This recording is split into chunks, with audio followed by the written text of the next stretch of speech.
ఐపీఎల్లో sun Risers Hyderabad ఇప్పటికే 15 మ్యాచ్లు ఆడేసింది. అందులో 14 లీగ్ మ్యాచ్లు, మరొకటి కీలకమైన తొలి క్వాలిఫైయర్. అయితే 15 మ్యాచ్లు ఆడినా గ్లెన్ ఫిలిప్స్ కు మాత్రం అవకాశం దొరకలేదు. సీజన్లో ఇంతవరకు ఒక్క మ్యాచ్ కూడా ఆడలేదు. పక్కా వైట్ బాల్ ఫార్మాట్ ప్లేయర్ ను ఏ జట్టైనా ఇలా పక్కన పెట్టేస్తుందా? సన్ రైజర్స్ హైదరాబాద్ ఎందుకు అవకాశం ఇవ్వడం లేదు? అసలు కెప్టెన్ కమిన్స్ ఆలోచనేంటి? ఇలా రకరకాలుగా చర్చ జరుగుతోంది. తొలి క్వాలిఫైయర్లో సన్ రైజర్స్ హైదరాబాద్ ఓటమి తర్వాత టీం మేనేజ్మెంట్ పై విమర్శలు పెరుగుతున్నాయి. అసలైన ఆయుధాన్ని ఇప్పటికైనా ప్రయోగించాలనే డిమాండ్స్ వినిపిస్తున్నాయి. ఇప్పటి వరకు ఆడించలేదు సరే, కీలకమైన రెండో క్వాలిఫైయర్లోనైనా బరిలో దింపాలని ఎస్ఆర్హెచ్ అభిమానులు కోరుతున్నారు.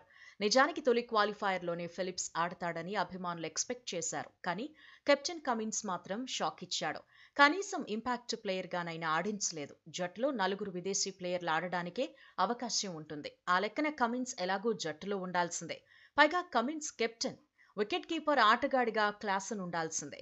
ఓపెనర్ గా ఫామ్ లో ఉన్న ట్రావిస్ హెడ్ ఆడాల్సిందే. కానీ మరో ఆటగాడిగా ఫిలిప్స్ వైపు టీం మేనేజ్మెంట్ ఎందుకు చూడట్లేదన్నదే చర్చ.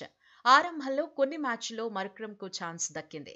సరైన ఫామ్ అందుకోకపోవడంతో మరక్రమ్ ను తప్పించారు. మరక్రమ్ ప్లేస్ లో అయినా ఫిలిప్స్ ను ఆడిస్తారని అభిమానులు ఆశపడ్డారు. కానీ జెన్సన్ కు టీం మేనేజ్మెంట్ జై కొట్టింది. ఆ తర్వాత విజయకాంత్, విస్కాంత్ ను జట్టులోకి తీసుకుంది. వివిధ కాంబినేషన్స్ ని ప్రయత్నించిన ఎస్ఆర్హెచ్ ఫిలిప్స్ ను మాత్రం బెంచ్ కే పరిమితం చేస్తోంది.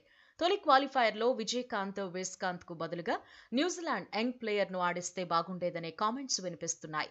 అయినా ఫిలిప్స్ సాదాసీదా ఆటగాడేమీ కాదు. బ్యాటింగ్, బౌలింగ్, ఫీల్డింగ్, అవసరమైతే వికెట్ కీపింగ్ కూడా చేయగలడు. అన్ని విభాగాల్లోనూ వరల్డ్ క్లాస్ ప్లేయరే.